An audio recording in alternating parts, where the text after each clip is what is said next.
Good morning students. प्यारे बच्चों, जैसा कि आप सभी लोग हिंदी आरोह के अंतर्गत आत्म परिचय का अध्ययन कर रहे थे। आत्म परिचय के 6 अंश का अध्ययन कर चुके हैं। आज आप लोग 7वें अंश का अध्ययन करेंगे। पंक्तियाँ इस प्रकार हैं। मैं और जग और कहाँ का नाता, मैं बना बना कितने जग रोज मिटाता, जग जिस पृथ्वी पर जोड़ा करता वैभव, मैं प्रतिपग से उस पृथ्वी को ठुकराता। कवि बच्चन जी यहाँ पर अपने और संसार के संबंध में अंतर स्पष्ट करते हैं और कवि कहते हैं कि मेरा स्वभाव मैं और जग, मेरा स्वभाव और जग के लोगों का स्वभाव, और कहाँ का नाता, यानी सभी विचार जो हैं सबके अलग अलग हैं। यह संसार मोह माया में फंसा हुआ है, इसलिए कवि उसके साथ अपने संबंध से भिन्नता मानते हैं। कहते हैं मैं बना बना कितने जग रोज मिटाता, क्योंकि कवि कहते हैं कि मैं भावना को महत्व देता हूँ, अतः मेरा इस संसार से कोई मेल नहीं है। मैं रोज रोज न जाने कितने नए संसार की रचना करता हूँ। मैं बना बना कितने जग रोज मिटाता, जग जिस पृथ्वी पर जोड़ा करता वैभव।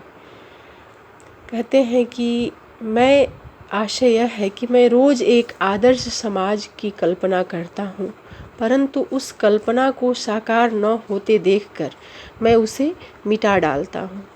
कितने जग रोज मिटाता, यानी मैं उसे मिटा डालता हूँ। यह संसार जिस धन वैभव को इकट्ठा करने में लगा है, मैं प्रतिपग से उस पृथ्वी को ठुकराता, जग जिस पृथ्वी पर जोड़ा करता वैभव। कवि कहते हैं कि यह संसार धन वैभव को इकट्ठा करने में लगा है, मैं उसे पूरी तरह ठुकरा देता हूँ। मुझे सुख, वैभव और धन समृद्धि की कोई चाह नहीं है।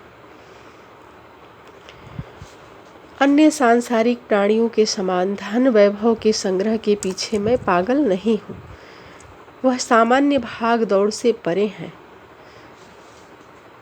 आगे की पंक्ति में कहते हैं कवि, मैं निज रोदन में राग लिए फिरता हूँ, शीतल वाणी में आग लिए फिरता हूँ। कवि अपने मन के भावों को कहते हैं कि मेरे रुदन में भी प्रेम छलकता है, मैं निज रोदन में राग लिए फिरता हूँ। यानी निज रोदन में राग लिए फिरना का आशय है कि कवि के स्वर में रुदन है, निराशा है, फिर भी उनके इस रुदन में प्रेम की सच्ची भावना है। राग लिए फिरता हूँ, यानी उनके हृदय में वियोग की वेदना है। शीतल वाणी में आग लिए फिरता हूँ, यानी कहते हैं कवि कि मेरी वाणी बहुत ही शीतल और कोमल है, फिर भी उसमें प्रेम की तीव्र लालसा है, ऊर्जा है, उष्मा है। आगे कहते हैं, हो जिस पर भूपों के प्रासाद निछावर। प्रासाद का अर्थ होता है महल, निछावर यानी कुर्बान कर देना।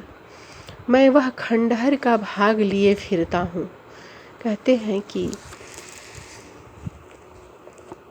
प्रेम पर तो बड़े बड़े राजा अपने महल तक को न्यौछावर कर देते हैं, मैं उसी मूल्यवान प्रेम को मन में बसाए हुए हूँ। मैं वही खंडहर का भाग लिए फिरता हूँ। यानी कवि विरह की पीड़ा से व्यथित होकर अपने हृदय में अपने प्रिय की यादों को बचाकर और आगे की पंक्तियों में कहते हैं कि मैं वह खंडहर का भाग लिए फिरता हूँ।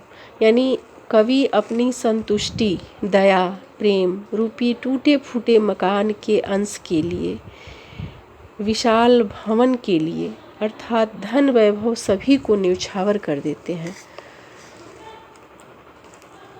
इन पंक्तियों में कवि शीतल वाणी में आग लिए फिरता हूँ का अर्थ होता है कि कवि जो है अपने गीतों की मधुरता के पीछे छिपी विरह वेदना को भी मुखरित किए हैं।